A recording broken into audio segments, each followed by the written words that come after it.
A preschooler's ability to learn letters is largely determined by their engagement. Many studies have shown that multisensory learning is the way to go. Here's what my multisensory letter table for the letter W looks like this week. We use mini pieces of chalk to help students use the tripod grasp. They're going to practice capital and lowercase w on this Handwriting Without Tears chalkboard. Then I use a baby wipe to erase. Next, my students are obsessed with learning how to spell watermelon with this awesome song that we sing. W-A-T-E-R-M-E-L-O-N.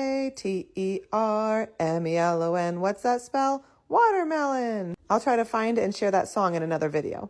So in this tray, students are copying the word watermelon. The next tray is my newest obsession. I just saw one of my fellow preschool content creators make a video on this and I was so excited. I love glitter, but you can't touch it because it's so messy. So I dumped glitter and they're going to use a paintbrush to write the letter in the glitter.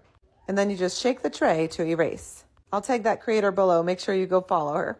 Make sure you give your students explicit instructions for this, that they are not allowed to touch it. The only thing that touches it is the paintbrush. Next, the students are going to use the whisper phone as they trace the letter W.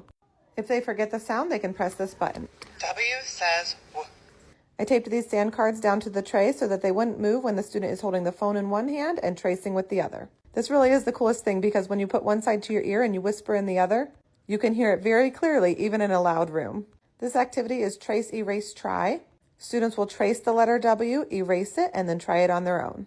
When I have students tracing in a sensory material, I always put a letter card right next to it. This way students have a visual right next to their writing material. I teach my students that when they're writing, they need to be saying it. This way they're seeing it, hearing it, and touching it.